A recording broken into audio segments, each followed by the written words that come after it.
person at the White House. I want you to know there's studies out that there's a proven record. That young man there he hit the target right there. He made a good statement. You should listen to it because it's proven. You can check with NIH or any study institute. Check out these books at the public library or whatever you want to use. The love starts within the womb. You start teaching that child in the womb while you're carrying that child. No color has anything to do with it. It's all in the heart.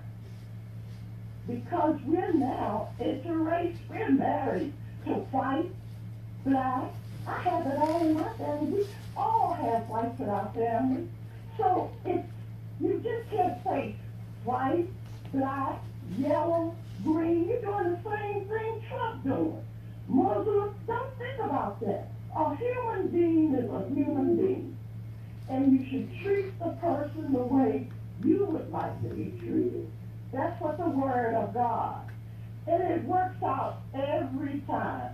It's nothing wrong with having the agape love for everybody. And if you have knowledge, be willing to share it. And it's nothing wrong, like the lady who called before me.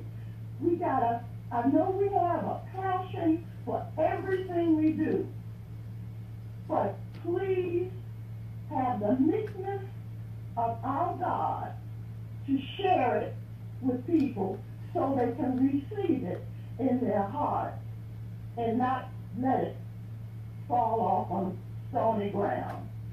And I thank you for taking my call because you're doing a wonderful job, young man. Because you hit the nail on the head. We can talk for days about they end up electing the person that's of a different color. The African American people have billions and trillions of dollars, but it's how they spend their dollar. But we have the money. Don't tell us we don't have the money. We just don't spend it the way we should spend it. And thank you for taking my call. I won't bother you anymore. Oh, you're no bother, please. We hope to be bothered next week if you give us tune in. I just want to say in response to that, and I agree with the spirit of the Queen Mother's message, but I want to say this, psychologically speaking. One of the reasons why we remain backward and underdeveloped as a people is because we are the only non-white ethnicity in these United States who do not put themselves first and foremost before they consider other people. We are the only non-white ethnic group in the United States who is not passionate about their position amongst other people. When Chinese come to America, they come to build a cultural empire. The Arabs in Dearborn, they're here to build a cultural empire. The East Indians, they are here to build cultural empire. They're not looking to share. They're not looking to integrate. They're not looking to participate. They are looking to dominate. And as long as black people are comfortable having nothing except the goodwill to be shared with other groups, we are always going to be dead last. Your first obligation is to your family, your community, your people, and then you look out for everyone else. But we want to care about everybody else before we taking care of our own house. And that's why we at the bottom and everyone else is laughing at us. Do you think that has something to do, though, a lot to do with a lot of people like to say slavery is over, but they're still slavery never ended. They're still lingering, there's still lingering effects. It ain't even lingering. I would argue that slavery did not exist before 1865. I would argue that slavery began in 1865. What am I saying? Nat Turner wasn't a slave. Harriet Tubman wasn't a slave. Frederick Douglass, Sojourner Truth, Martin Delany, they were not slaves. You could not force them to work against their people's own best interest. They were free. See, when people are free-minded, you got to put chains on them. When people are free-minded, you got to beat them. When people are free-minded, you got to shackle them and cut toes off and castrate because they free. So you got to do what? Dominate them because they free. A slave is a person who don't need a slave shackle. They don't need to be beat. You understand? They will perform the deed of the master without even being told. Our ancestors under so-called slavery was free. We the slaves today. Well, I guess I was just talking about as far as comparing other cultures that come here, because their culture, how they grew up, was a lot different than what we experienced here. So sometimes that kind of I have to push back on when they say, oh, these other cultures, they come in here, they achieve, they do better than we are. And I'm just talking about whether it started in 1865, Jim Crow, whatever. There are lingering effects from all that institutional racism, that structural violence that unfairly compares us to other cultures that come over here and succeed. Which goes back to my point about this equity training when it comes to not just white teachers, but I don't even think a lot of African Americans. In fact, I know we don't understand those lingering effects. But it's the community's job to do that. And that's what I just said in the first place. So until we take control of the education for our kids, it needs to be flipped upside down. The school of education right now it's useless. It's actually useless for our kids. In this day and age, if our kids are still doing that white baby, black dog baby, and they're still picking the white baby, we have failed just as much as the institution, because we're supposed to have more education now. So this whole way that we teach kids, especially our kids, it just needs to be flipped upside down. The school of education basically needs to be wiped out, but we need to take control of how the school of education should be when it comes to teaching our kids. But if you won't give the black girl a white doll, why would you give the black girl a white teacher? If she don't need a white doll, she don't need a white teacher either. In fact, it's because she has the white teacher that she wants the white doll. Why do you even have public school in Detroit? The only reason why you still have public school, and you won't have it 30 years from now, but the reason you have it is because you got too many white women who got bills to pay, food, clothing, and shelter for their families, that they cannot be all laid off at once, because it would be political disaster for those elected officials who currently hold office.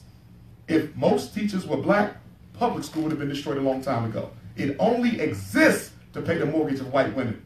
They use white women to miseducate our sons, and they use their white husbands to lock them up after they get miseducated. Caller, welcome to the Teacher's Lounge. How can we help you this evening? Welcome to the conversation. Good evening, Teacher's Lounge and the panel. I just have a question for Mr. Umar Johnson. I noticed a couple of months ago you were on the Marisha Bada show, and I guess you had a project coming in and, coming to Detroit and stuff like that with kind of narrative of getting the charter schools together. Do you not know how the charter schools were formed? And do you not know the statistics on our kids and our kids' future with going to and coming from a charter school? The data, the 99% of black kids that go to charter schools, for one, can't really make it in society. Two, they're failing. Three, the school teachers that they do have there are not qualified to teach the kids. So going back to two,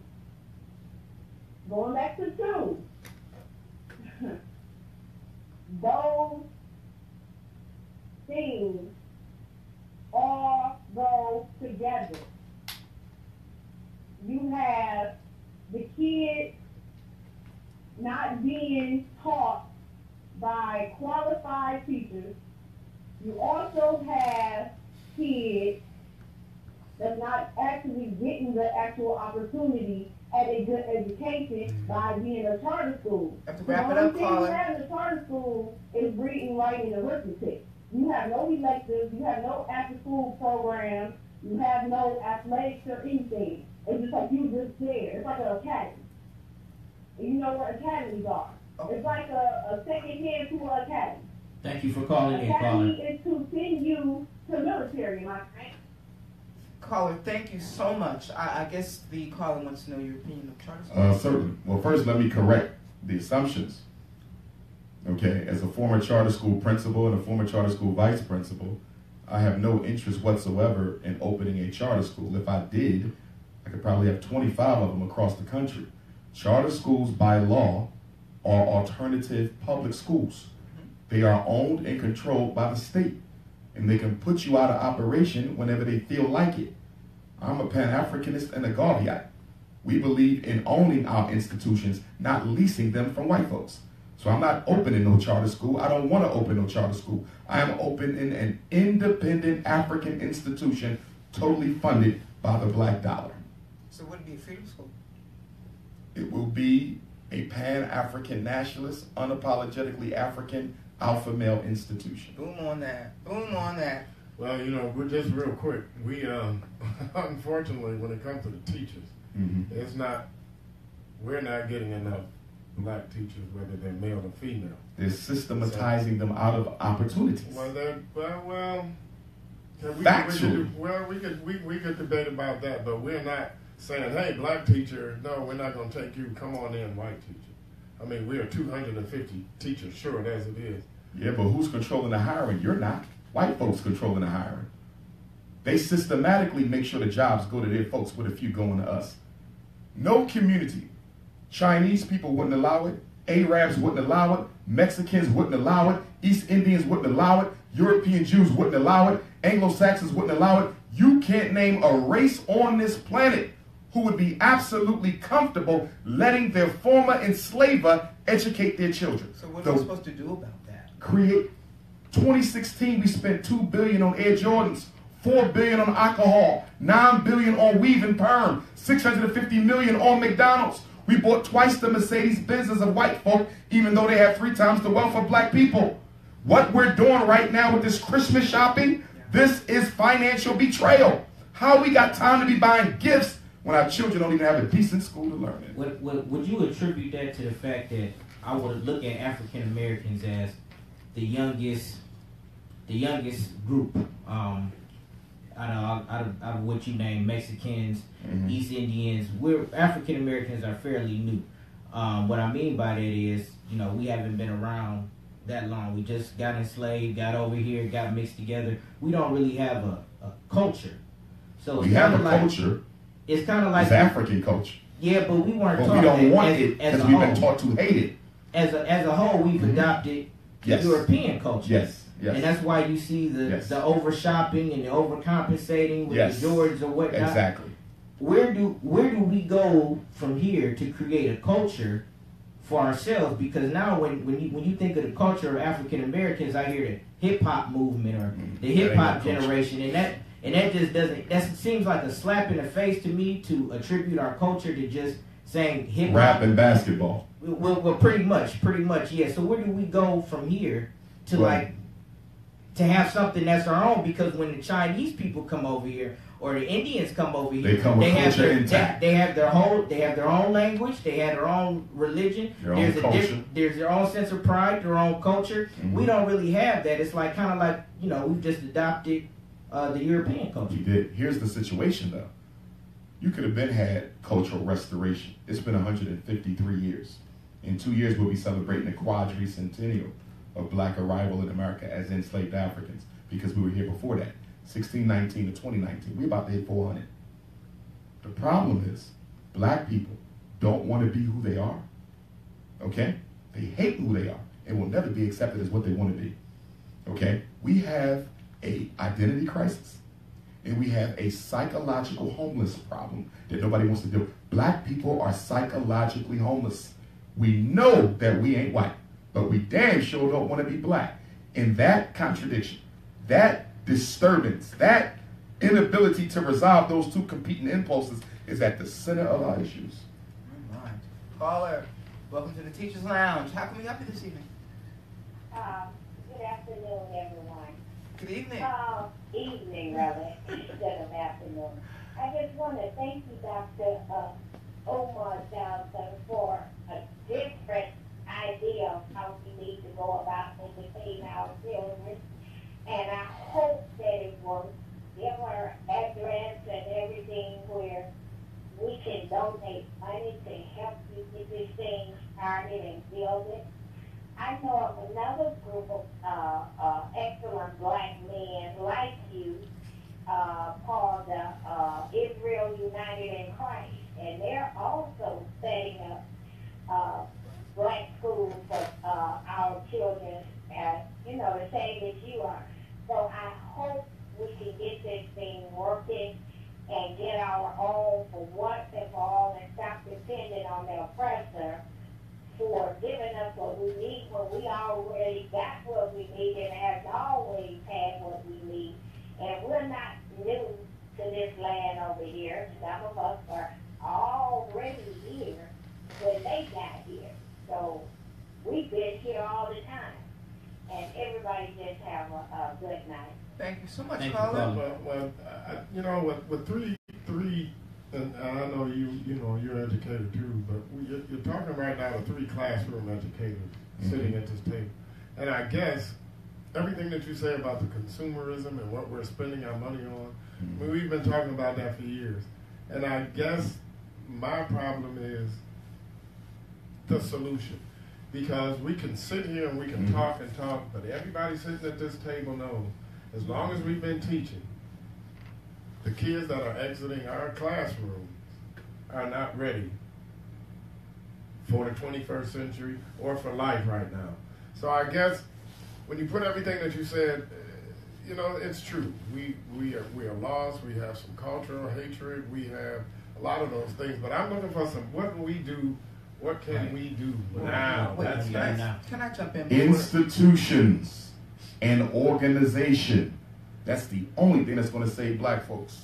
Now, maybe it's just me, but I think we're in pretty good shape. I don't get me wrong. Everybody has.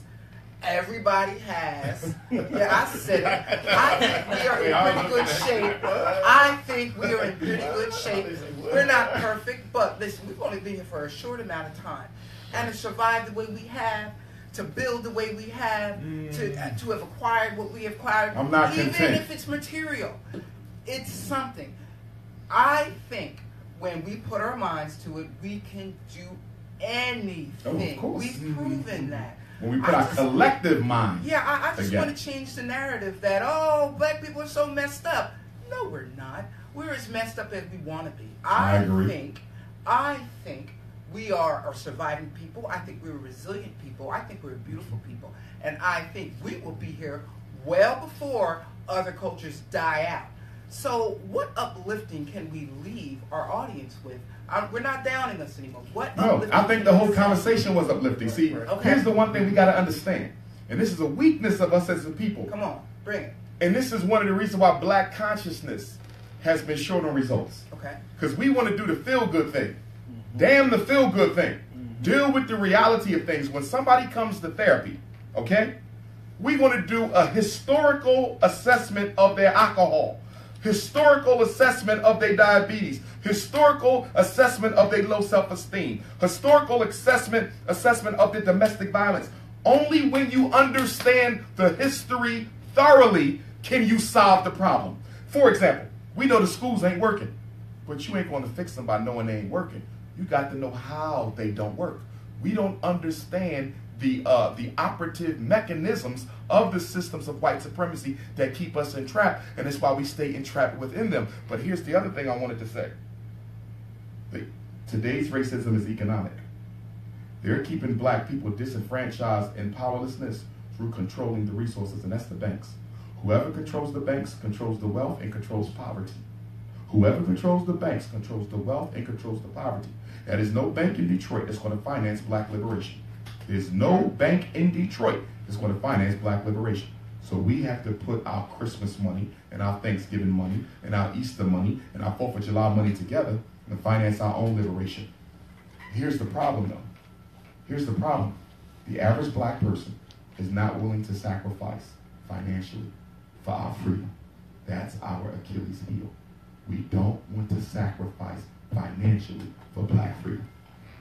You know, we have been just told that we have about 2 minutes left. Let's break this down for a little bit. And callers, our lines are lit up. We're not going to get to you this evening because I just want to bring this conversation down to what I call some silliness. Sir, what's your favorite cartoon? My favorite Yeah. cartoon. Yeah, that's It right. probably. Is there a Marcus Garvey cartoon? Is there a Malcolm X cartoon? Is there an Ida B. Wells cartoon out there? There's the Boondocks. Is there a Fannie Lou Hamer? Not the Boondocks. Daffy Nah. Duck was black. Yes, Daffy Duck was black with a mouthful of ebonics. Northwest Activity Center, New Year's Day. Make sure y'all come out. The Prince of Pan-Africanism, Kwanzaa Day 7, New Year's Day 1, January 1st. Northwest